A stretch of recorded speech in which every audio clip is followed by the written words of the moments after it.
نائمہ ان لوگوں کو دیکھتی رہی یہاں تک کہ وہ نگاہوں سے اوجھل ہو گئے۔ اثر بھی اب اس سمت دیکھ رہا تھا۔ ان کی نگاہوں سے اوجھل ہونے کے بعد وہ نائمہ کا ہاتھ پکڑ کر آہستہ آہستہ چلنے لگا۔ ساتھ ساتھ مناظر بھی بدل رہے تھے اور اثر ان پر تبصرہ بھی کرتا جا رہا تھا۔ اب انسانی تاریخ کا بدترین دور شروع ہو رہا ہے۔ ابھی تک ہم زمانہ قبل از تاریخ میں تھے۔ اس دور میں بستیوں کے لوگ گمراہ ہو کر شرک اختیار کر لیا کرتے تھے، مگر اب انسانیت دور تہذیب کے عروج کی طرف بڑھ رہی ہے۔ بستیاں بڑی بڑی بادشاہتوں میں بدل رہی ہیں۔ شرک اب ریاست کا دین قرار پا چکا ہے۔ ہر طرف بادشاہ جھوٹے خداؤں کے نام پر حکومت کر رہے ہیں۔ پروہت اور پجاری انہیں اخلاقی جواز دیتے ہیں۔ یہ لوگ عوام کو ظلم اور تہمات کی دوہری زنجیروں میں پوری طرح جکڑ چکے ہیں۔ اخلاقی فساد اپنی آخری انتہا کو پہنچ رہا ہے۔ اللہ کے پیغمبر مختلف علاقوں میں اٹھ رہے ہیں، مگر کوئی ان کی بات نہیں مان رہا۔ ہر طرف شرک اور فساد پھیل چکا ہے۔ شرک چونکہ حکمرانوں کا دین بن چکا ہے اور پوری ریاست اس کی حفاظت پر مامور ہے، اس لیے ایک اللہ کا نام لینے والوں کو فوراً مار دیا جاتا ہے۔ اس صورتحال میں اللہ تعالی ہدایت کے لیے ایک نئے منصوبے کا آغاز کر چکے ہیں۔ اثر ایک لمحے کو رکا۔ نائمہ کو یہ لمحہ بہت طویل لگا۔ وہ فوراً پوچھ بیٹھی، یہ منصوبہ کیا ہے؟ اب ابراہیم علیہ السلام کو اٹھایا گیا ہے۔ انہوں نے پہلے اپنے ملک عراق اور پھر اپنے ارد گرد کی متمدن دنیا میں ہر جگہ گھوم کر توحید کی منادی کی، مگر ان کی دعوت اس طرح رد کی گئی ہے کہ تاریخ میں کوئی دعوت اس طرح رد نہیں ہوئی۔ ان کے حصے میں سوائے ان کی بیوی سارہ اور بھتیجے لوط علیہ السلام کے اور کوئی مومن نہیں آیا۔ اللہ تعالیٰ نے فیصلہ کیا ہے کہ ان کے بھتیجے لوط علیہ السلام رسالت کے کام کو جاری رکھیں گے۔ انہیں فلسطین کے ایک انتہائی خوشحال علاقے سدوم کی طرف بھیجا گیا ہے، جبکہ ان کی بیوی سارہ کی اولاد سے دنیا کے مرکز یعنی مشرق وسطی میں خدا پرستوں کی ایک پوری قوم پیدا کی جائے گی جو شرک کے خلاف جہاد جاری رکھے گی۔ اور حضرت ہاجرہ اور اسماعیل علیہ السلام؟ نائمہ نے سوال کیا تو اثر نے وضاحت کی، ہاں، بی بی ہاجرہ علیہ السلام حضرت ابراہیم کی بیوی اور حضرت اسماعیل کی والدہ ہیں۔ یہ دونوں مخلصین عرب کے بنجر صحرا میں بسا دیے گئے ہیں کہ قیامت سے قبل توحید کا آخری دفاعی مورچہ یہی ہوگا۔ اسماعیل علیہ السلام کی اولاد سے وہ آخری رسول اور وہ امت اٹھے گی جو قیامت تک توحید کا علم لیے کھڑی رہے گی، جبکہ تہذیب کے مرکز میں خود ابراہیم علیہ السلام فلسطین میں توحید کی شمع کی حفاظت پر مامور ہیں۔ تو کیا اب کوئی رسولوں کی بات نہیں سنتا؟ کوئی توحید پر قائم نہیں رہا؟ تم توحید کی بات کر رہی ہو۔ لوگ تو اب دین فطرت سے اتنا دور ہو چکے ہیں کہ بنیادی فطری حقائق کو بھی مسخ کر چکے ہیں۔ قوم لوط علیہ السلام اخلاقی پستی کی آخری انتہا پر کھڑی ہے۔ لوط علیہ السلام کی ہر تلقین انہیں سمجھانے میں ناکام ہو چکی ہے۔ تو کیا ہم قوم لوط کے علاقے میں جائیں گے؟ میں نے سنا تھا کہ وہ اردن اور اسرائیل کے بیچ میں موجود بحر مردار یعنی ڈیڈ سی کے علاقے میں آباد تھے۔ ان کا علاقہ سدوم بہت سرسبز و شاداب تھا، جہاں سینکڑوں میل تک صرف باغات ہی باغات پھیلے ہوئے تھے۔ نہیں، میں وہاں تمہیں نہیں لے جا رہا۔ تم ان کی بے حیائی کے مناظر کو نہیں دیکھ سکتی۔ یہ بدبخت اپنی مجلسوں میں اعلانیہ ہم جنس پرستی کرتے ہیں۔ اس کے بجائے میں تمہیں اس وقت میں لے جا رہا ہوں جب اللہ تعالیٰ کے منصوبے کا عجیب فیصلہ ظاہر ہو رہا ہے۔ یہ کیا فیصلہ ہے؟ قوم لوط پر عذاب کا فیصلہ ہو چکا ہے۔ اس مقصد کے لیے حضرت ابراہیم علیہ السلام کے پاس 3 فرشتے بھیجے گئے ہیں۔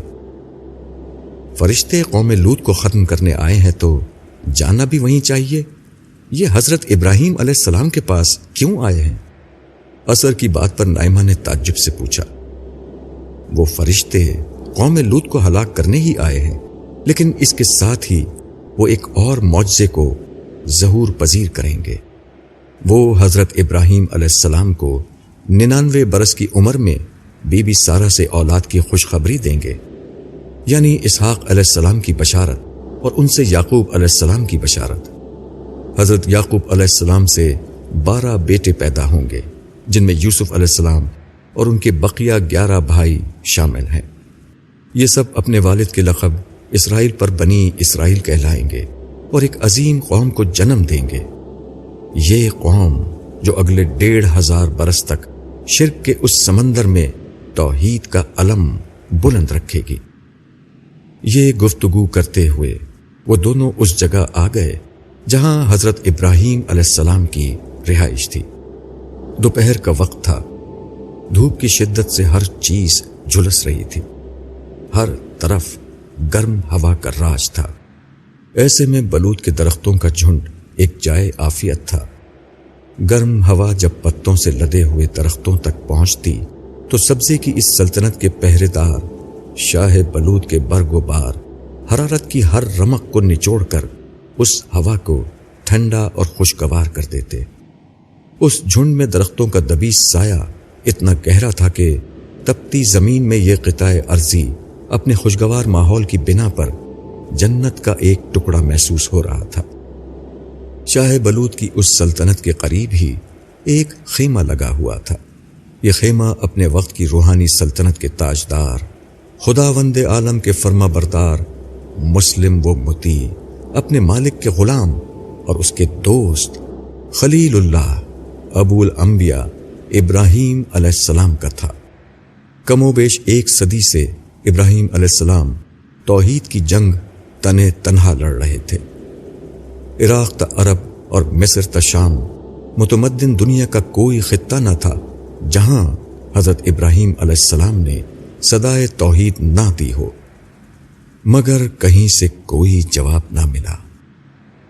خیمے کا پردہ ہٹا اور ابراہیم علیہ السلام باہر تشریف لائے۔ انہوں نے باہر آ کر چاروں طرف کا جائزہ لیا۔ ہر طرف تنہائی اور خاموشی کا راج تھا۔ بس کبھی کبھار کسی مویشی، کسی پرندے کی آواز زندگی کا احساس دلاتی۔ زندگی کی سب سے بڑی علامت بچوں کی آواز سے ابراہیم علیہ السلام کا خیمہ خالی ہی تھا۔ وہ اپنے اکلوتے بیٹے اسماعیل کو حکم الہی پر مکے کی بنجر وادی میں بسا چکے تھے کہ خدا کا گھر آباد رہے، چاہے اپنا گھر ویران ہو جائے۔ بڑھاپے کی انتہا کو پہنچنے کے بعد اس گھر کی ویرانی دور ہونے کے تمام امکانات ختم ہو چکے تھے۔ آسمان نے ایسی قربانی کہاں دیکھی تھی؟ ابراہیم علیہ السلام نے آسمان کی طرف سر اٹھا کر دیکھا۔ ان آنکھوں میں ہمیشہ کی طرح شکر گزاری اور محبت کا پیغام تھا۔ کسی شکوے شکایت کا ان آنکھوں میں کیا گزر ہو سکتا تھا؟ ان کی نگاہیں آسمان سے واپس لوٹیں تو دیکھا کہ سامنے جھنڈ کے نیچے 3 اجنبی کھڑے ہیں۔ ان اجنبیوں کو دیکھ کر بے اختیار ابراہیم علیہ السلام کی زبان سے نکلا، مرحبا، ہم پر ہمارے مالک کی یہ عنایت کہ مہمانوں کے قدم ہمارے گھر کی طرف اٹھیں۔ یہ کہہ کر وہ آگے بڑھے اور ان اجنبیوں کے پاس پہنچے ہی تھے کہ انہوں نے دور سے انہیں دیکھ کر سلام کیا۔ حضرت ابراہیم علیہ السلام نے سلام کا جواب دیا اور فرمایا، اس سے بڑا اللہ کا کرم کیا ہو سکتا ہے کہ آج ہمارے گھر پر اللہ کی یہ رحمت ہوئی ہے۔ آپ حضرات میرے گھر تشریف لائیے، میں آپ کو منزل کی طرف ہرگز نہیں جانے دوں گا جب تک آپ میرے ساتھ کھانا تناول نہیں فرما لیتے۔ اجنبیوں میں سے ایک نے مسکراتے ہوئے جواب دیا، ہمیں بھی آپ کے ساتھ بیٹھ کر بہت خوشی ہوگی۔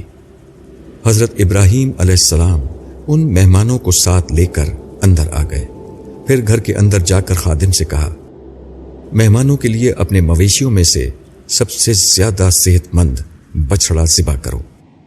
حضرت ابراہیم علیہ السلام کی اہلیہ حضرت سارہ بھی وہیں تشریف فرما تھیں۔ آپ نے ان سے مخاطب ہو کر کہا، سارا، آپ اپنی نگرانی میں مہمانوں کے لیے کھانا تیار کروائیے۔ حضرت سارا نے خوش دلی کے ساتھ جواب دیا، آپ اطمینان سے مہمانوں کے پاس تشریف رکھیے اور بے فکر ہو جائیں، تھوڑی ہی دیر میں بچڑے کا بھنا ہوا گوشت آپ کی خدمت میں پیش ہوگا۔ یہاں سے مطمئن ہو کر حضرت ابراہیم علیہ السلام باہر تشریف لائے۔ حضرت ابراہیم علیہ السلام اپنی اعلیٰ روایات کے مطابق انتہائی تپاک سے مہمانوں سے گفتگو کرنے لگے۔ نائمہ اور اثر بہت دیر سے یہاں موجود تھے اور یہ سارا منظر خاموشی سے دیکھ رہے تھے۔ نائمہ نے یہ موقع غنیمت جانا اور اثر سے پوچھا، یہ مہمانوں کے آنے پر حضرت ابراہیم علیہ السلام اتنا خوش کیوں ہوئے؟ مہمان نوازی ہر دور میں شرفا کا دستور رہی ہے، مگر ابراہیم علیہ السلام تو اس معاملے میں بے حد سخی اور فیاض واقع ہوئے ہیں، مگر ان کا معاملہ یہیں تک محدود نہیں، یہ ہر معاملے میں اعلیٰ ترین انسانی خصوصیات کے حامل ہیں۔ دراصل اثر نے اپنی بات کی وضاحت کا سلسلہ خود ہی جاری رکھا۔ میں تمہیں پیغمبروں کی تاریخ کے بالکل آخری وقت میں لے جاتا رہا ہوں، کیونکہ اصل مقصد صرف یہ دکھانا تھا کہ پیغمبروں کا جب انکار کر دیا گیا تو اللہ تعالیٰ نے کس طرح مداخلت کر کے اپنا فیصلہ دیا۔ لیکن اگر تم پیغمبروں کی پوری زندگی اور سیرت کو دیکھ سکتی تو تمہیں معلوم ہو جاتا کہ یہ لوگ اعلیٰ ترین انسانی اوصاف کے حامل لوگ ہوا کرتے ہیں۔ انہیں خاندانی عزت و وقار ہی حاصل نہیں ہوتا، بلکہ ذاتی سیرت و کردار، اخلاق عالیہ اور اوصاف حمیدہ میں بھی ان جیسا کوئی نہیں ہوتا۔ ان کے اعلان نبوت سے قبل ہی پورا معاشرہ ان کی بے پناہ عزت و تکریم کرتا ہے۔ سب مانتے ہیں کہ ان جیسا کوئی نہیں ہے، اس لیے ہر پیغمبر کی اپنی ذات اور اس کی سیرت اس کی دعوت کی سچائی کا سب سے بڑا ثبوت ہوتی ہے کہ اس سیرت و کردار کا انسان کبھی جھوٹ نہیں بول سکتا۔ ابھی ان کی یہ گفتگو جاری تھی کہ خادم تشتریوں میں کھانا لا کر مہمانوں کے سامنے رکھنا شروع ہو گئے۔ تھوڑی ہی دیر میں دسترخوان سجا دیا گیا۔ حضرت ابراہیم علیہ السلام نے مہمانوں سے کہا، آئیے کھانا شروع کیجیے۔ ان کے اس جملے پر تینوں خاموش بیٹھے رہے۔ حضرت ابراہیم علیہ السلام نے محسوس کیا کہ شاید یہ لوگ خود کچھ دیتے ہوئے جھجک رہے ہوں، یا پھر خادموں کی موجودگی کھانا نکالنے میں مانع ہو، اس لیے انہوں نے خادموں کو باہر بھیجا اور خود ایک ایک مہمان کو رکابیوں میں کھانا نکال کر پیش کرنے لگے۔ مگر مہمان ابھی بھی ٹس سے مس نہ ہوئے۔ نائمہ کو محسوس ہوا کہ حضرت ابراہیم علیہ السلام کے چہرے پر کچھ پریشانی ظاہر ہوئی۔ انہوں نے قدر تشویش سے کہا، آپ لوگوں کا رویہ بہت عجیب ہے، کھانے کا وقت ہے، آپ مسافر ہیں تو کچھ کھا کیوں نہیں رہے؟ اب وقت آ گیا تھا کہ مہمان اپنی حقیقت ان پر کھول دیں۔ چنانچہ ان میں سے ایک نے کہا، ابراہیم، آپ کوئی اندیشہ نہ کیجیے، ہم انسان نہیں ہیں، آپ کے پروردگار کے بھیجے ہوئے فرشتے ہیں اور ایک بڑی مہم پر آئے ہیں۔ ان کی تسلی سے سیدنا ابراہیم علیہ السلام کے چہرے پر تشویش کا تاثر دور ہوا، مگر آخری بات سے انہیں اندازہ ہوا کہ معاملہ کچھ گڑبڑ ہے۔ اسی احساس کے ساتھ وہ بولے، کیسی مہم؟ مجھے آپ کی باتوں سے خوف آ رہا ہے۔ آپ خوف مت کھائیے، آپ کے لیے تو ہم ایک خوشخبری لے کر آئے ہیں۔ ایک دوسرے فرشتے نے ان کا خوف دور کرتے ہوئے کہا تو سیدنا ابراہیم علیہ السلام کی زبان سے بے اختیار نکلا، خوشخبری؟ اس پر تیسرے فرشتے نے کہا، ہم آپ کو آپ کی اہلیہ سارا سے ایک صاحب علم بیٹے کی خوشخبری دیتے ہیں، اس کا نام اسحاق ہوگا۔ 99 سال کے ابراہیم علیہ السلام کو اس بات پر یقین نہیں آیا۔ وہ حیرت و استعجاب کے عالم میں بولے، اب اس بڑھاپے میں آپ مجھے اولاد کی امید کیا دلاتے ہیں؟ فرشتوں کے چہروں پر بے اختیار مسکراہٹ آ گئی۔ ایک فرشتے نے باہر نظر آنے والے آسمان کی طرف نظر اٹھا کر دیکھا اور پھر گہری نظروں سے انہیں دیکھتے ہوئے بولا، ابراہیم علیہ السلام، آپ اپنے رب کی رحمت سے مایوس مت ہوں۔ وہ فرشتوں کی یقین دہانی سن کر سرشاری کی کیفیت میں بولے، رب کی رحمت سے مایوس تو صرف گمراہ لوگ ہوتے ہیں۔ حضرت سارہ جو باہر کھڑی گفتگو سن رہی تھیں، یہ خبر سن کر خوشی کے مارے ہنستی ہوئی اندر آ گئیں۔ ساری زندگی وہ اولاد کو ترستی رہیں اور اب اس خبر کو سنا بھی تو بڑھاپے میں۔ اب اپنے طور پر وہ بھی اس خبر کو یقینی بنانا چاہتی تھیں۔ انہوں نے اندر آتے ہی کہا، یہ کیسے ممکن ہے؟ میرا شوہر بوڑھا ہے اور میں بوڑھی بانجھ ہو چکی ہوں، اب میں اولاد کیا جنوں گی؟ حضرت سارہ کے اندر آنے پر تینوں فرشتے احتراماً کھڑے ہو گئے۔ ایک فرشتے نے ادب سے کہا، اے ابراہیم کے اہل بیت، آپ پر اللہ کی رحمت و برکت ہے۔ ہم صرف اسحاق علیہ السلام ہی کی خوشخبری نہیں دیتے، بلکہ ان سے پیدا ہونے والے یعقوب کی خوشخبری بھی آپ کو دے رہے ہیں۔ ایک خوشی پر دوسری خوشی کی بات سن کر دونوں میاں بیوی نہال ہو گئے۔ ان کے تصور میں بھی نہیں تھا کہ اللہ تعالیٰ اس عمر میں اس طرح ان پر اپنی عنایات برسائیں گے۔ مگر ابراہیم ہی تھے۔ انہیں یاد آ گیا کہ یہ فرشتے کسی مہم کا ذکر کر رہے تھے۔ اس کا مطلب یہ تھا کہ کہیں کوئی بہت بڑا معاملہ ہونے والا ہے۔ وہ اپنی گہری بصیرت اور معرفت کی بنا پر سمجھ سکتے تھے کہ کیا ہونے والا ہے، لیکن پھر بھی انہوں نے فرشتوں سے پوچھ لیا، آپ نے یہ نہیں بتایا کہ آپ کس مہم پر آئے ہیں؟ ہم ایک مجرم قوم کو صفائے ہستی سے مٹانے آئے ہیں، قوم لوط کو۔ ان کی سرکشی بہت بڑھ چکی ہے۔ حضرت ابراہیم علیہ السلام کے بدترین اندیشوں کی تصدیق ہو چکی تھی۔ وہ گرچہ قوم لوط کے کرتوتوں سے پوری طرح واقف تھے، مگر ساتھ ہی وہ بہت دردمند شخصیت کے مالک تھے۔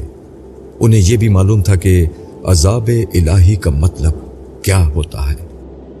انہوں نے بڑی لجاجت سے فرشتوں سے کہا، کیا یہ ممکن نہیں کہ اس قوم میں 50 نیک لوگ ہوں اور اللہ تعالیٰ ان 50 کی وجہ سے قوم کو معاف کر دے؟ جواب ملا، ابراہیم علیہ السلام، اس قوم میں 50 نیک مل جاتے تو اللہ تعالیٰ انہیں چھوڑ دیتے۔ حضرت ابراہیم علیہ السلام نے بڑے مؤدبانہ انداز میں کہا، دیکھیے میں پروردگار کے حضور بات کرنے کی جرت کہا ہوں، گرچہ میں راکھ اور خاک ہوں، 50 نہ ہوں 45 تو ہوں گے، کیا 5 لوگوں کی وجہ سے سب کو مار دیا جائے گا؟ ایک دفعہ پھر جواب آیا، 45 بھی نہیں ہیں۔ اس کے بعد ایک مکالمہ شروع ہوا۔ حضرت ابراہیم علیہ السلام ہر دفعہ بڑی عاجزی سے لوگوں کی تعداد 5 کم کر کے معافی کی درخواست کرتے اور ہر دفعہ یہ جواب ملتا کہ اتنے لوگ بھی نہیں ہیں۔ آخر میں واضح کر دیا گیا کہ اس قوم میں 10 لوگ بھی نیک نہیں ہیں، جس کے بعد فرشتے چلے گئے، جبکہ سیدنا ابراہیم علیہ السلام اپنے خیمے کے اندر لوٹ گئے۔ نائمہ یہ سب دیکھ کر بھونچکا رہ گئی۔ اس نے اس سے قبل قوموں پر عذاب آتے ہوئے اپنی آنکھوں سے دیکھ لیے تھے۔ اسے اللہ تعالیٰ کی قوت قاہرہ کا کسی نہ کسی درجے میں اندازہ ہو چکا تھا، مگر اس کے تصور میں بھی یہ بات نہیں تھی کہ کوئی پیغمبر اللہ تعالیٰ سے اتنا اصرار کر کے قوم کی تباہی رکوانے کی کوشش کر سکتا ہے، اور قوم بھی ایسی بدکردار جس میں خیر و بھلائی کی کوئی رمق نہ بچی ہو۔ اثر نائمہ کے خیالات کو سمجھ رہا تھا۔ اس نے عجیب سے لہجے میں نائمہ سے کہا، تم جانتی ہو یہ جو گفتگو ابھی ہوئی ہے، اسے اللہ تعالیٰ نے قرآن میں کیا کہا ہے؟ کیا کہا ہے؟ نائمہ کی آنکھوں میں اللہ تعالیٰ کا تبصرہ جاننے کا اشتیاق صاف جھلک رہا تھا۔ اللہ تعالیٰ نے کہا ہے کہ ابراہیم علیہ السلام ہم سے جھگڑا کر رہا تھا۔ نائمہ کا منہ حیرت سے پھٹا رہ گیا۔ اللہ تعالیٰ سے جھگڑا؟ ہاں، جب بندہ اپنے آپ کو اپنے رب کے لیے مٹا دیتا ہے تو پھر اللہ تعالیٰ اسے عزت و محبت کی اس بلندی پر پہنچا دیتے ہیں۔ ویسے تم انسان اس جملے کا مطلب کبھی نہیں سمجھ سکتے۔ یہ بات یا تو ہماری جیسی مخلوق جانتی ہے جو اللہ کی حضوری میں جیتی ہے، یا پھر انبیاء جو اللہ تعالیٰ کی عظمت کی گہری معرفت رکھتے ہیں۔ اللہ تعالیٰ کے فیصلے کے بعد ان کے سامنے اتنا اصرار کرنے کی ہمت کسی کی نہیں ہو سکتی۔ یہ جرت اللہ کا دوست ہی کر سکتا ہے، اور اس دوست کو بھی دیکھو جس نے اس دوست کی لاج رکھ کر اس کے اصرار کو جھگڑا قرار دے دیا، گرچہ وہ اپنے آپ کو راکھ اور خاک کہہ رہا تھا۔ اثر رکا اور قدر تنزیہ انداز میں نائمہ کی طرف دیکھ کر بولا، ویسے تم نے یہ بھی دیکھ لیا کہ خدا کا انکار کر کے جس انسانیت کے علم بردار تم لوگ بنتے ہو، تم سے ہزاروں گنا زیادہ انسانیت کا درد ان خدا کے پیغمبروں کے دل میں ہوتا ہے۔ اثر کی بات پر نائمہ شرمندہ ہو گئی۔ اس نے قدر احساس ندامت کے ساتھ جواب دینا شروع کیا، مجھے اس بات کا احساس ہے کہ میں غلطی پر تھی جب میں خدا کا انکار کرتی تھی اور انسانیت پر تقریریں کیا کرتی تھی، لیکن خدا کے نام لیواؤں کی زندگیاں بھی تو اکثر پیغمبرانہ سیرت سے خالی رہی ہیں۔ ہاں، اصل المیہ یہی ہے، اور اسی لیے مذہب کے نام لیوا دنیا پرستوں کو دگنا عذاب دیا جائے گا، اپنی گمراہی کا بھی اور دوسروں کو بھٹکانے کا بھی۔ نائمہ تھوڑی دیر تک خاموش رہی اور پھر بولی، قوم لوط علیہ السلام کا کیا ہوگا؟ انہیں حقیقی معنوں میں راکھ اور خاک بنا دیا جائے گا۔ کیوں نہ ہم فرشتوں کے ساتھ چلیں؟ وہاں چل کر دیکھتے ہیں کیا ہوگا۔ نائمہ کے انداز میں تجسس اور ایکسائٹمنٹ تھی۔ میں پہلے تمہیں یہ بتا دیتا ہوں کہ قوم لوط کیا کرے گی، اس کے بعد بھی تم اس گھناؤنی قوم کو دیکھنے میں دلچسپی رکھتی ہو تو میں تمہیں وہاں لے چلوں گا۔ یہ فرشتے لڑکوں کی شکل میں حضرت لوط کے ہاں مہمان بن کر جائیں گے، جس کے بعد پوری قوم کے اوباش ان کے گھرانے پر چڑھائی کر دیں گے کہ ان لوگوں کو ہمارے حوالے کرو۔ پوری بستی میں ایک گھرانہ بھی نہیں ہوگا جو حضرت لوط کی حمایت کرے۔ ایسے میں حضرت لوط علیہ السلام کے لیے ان مہمانوں کو تحفظ دینا ناممکن ہو جائے گا۔ تب فرشتے انہیں بتا دیں گے کہ وہ انسان نہیں، عذاب کے فرشتے ہیں۔ نہیں، میں ایسے گھناؤنے چہرے دیکھنا بھی نہیں چاہتی، مگر اس قوم پر عذاب کیسے آئے گا؟ فرشتے حضرت لوط علیہ السلام اور ان کی بیٹیوں کو رات گئے وہاں سے نکال دیں گے، اور صبح کے وقت ایک زبردست دھماکہ ہوگا جس سے پہاڑ پتھروں میں تبدیل ہو کر پھٹے گا، اور اس کے ٹکڑے ہوا کے دوش پر بارش کی طرح بستی والوں پر برسیں گے، اور ایک شخص کو بھی نہیں چھوڑیں گے۔ دھماکے سے ان کی بستیاں الٹ پلٹ جائیں گی، اور ان کا بڑا حصہ بحر مردار کے نیچے ہمیشہ کے لیے دفن ہو جائے گا۔ اللہ اکبر، بڑا شدید عذاب ہے۔ لیکن ہمارے زمانے میں تو آزادی کے نام پر ہم جنس پرستی کے مکروہ عمل کو جائز قرار دے دیا گیا ہے۔ ہمارے زمانے کے لوگوں کو یہ بات عجیب لگے گی کہ ایک قوم کو اس وجہ سے اتنا شدید عذاب دیا گیا۔ خیر، یہ عذاب اس جرم کی وجہ سے نہیں دیا گیا۔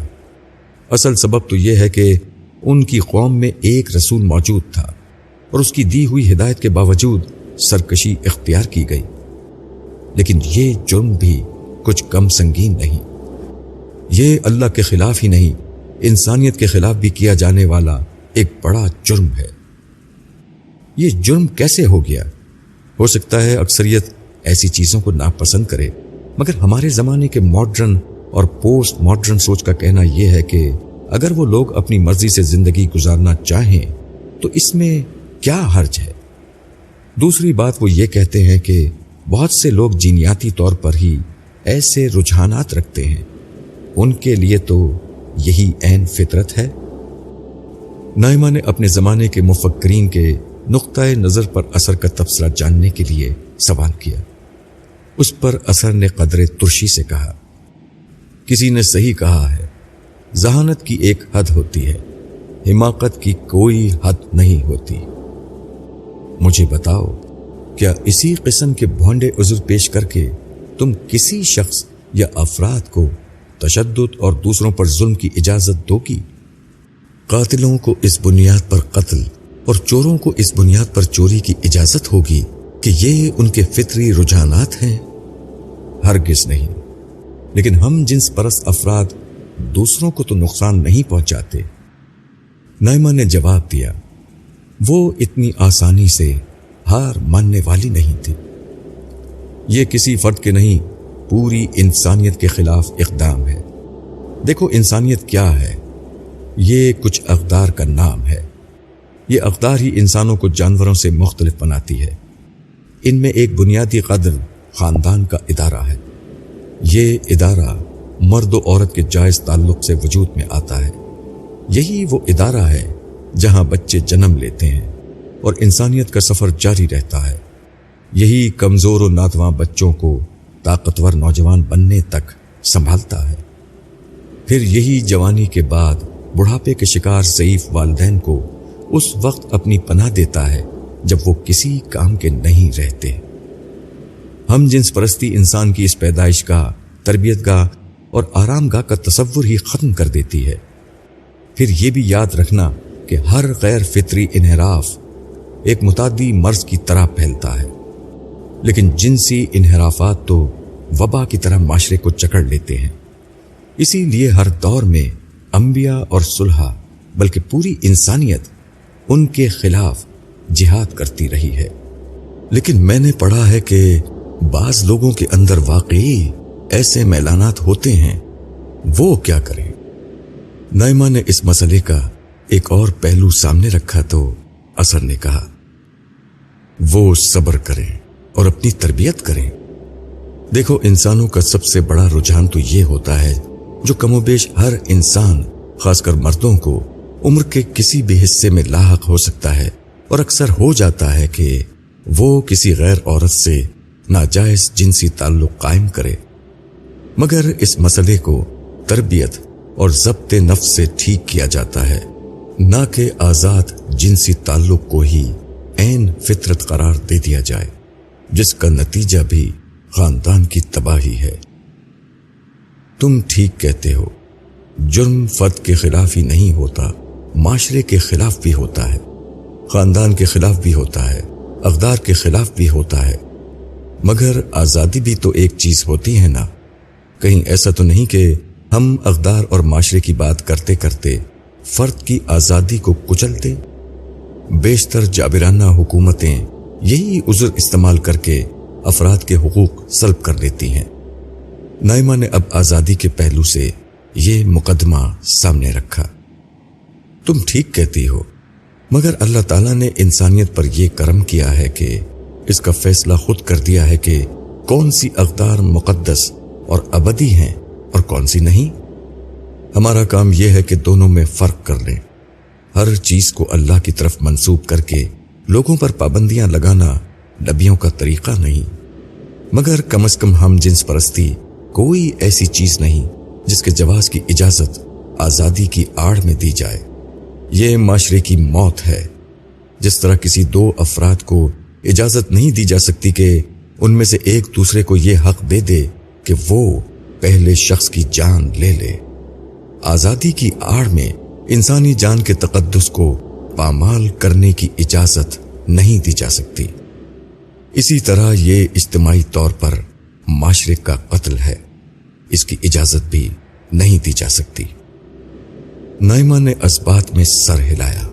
پوسٹ ماڈرنزم کے فلسفے کی ساری گرد اثر نے اپنی مدلل گفتگو سے ہٹا دی تھی۔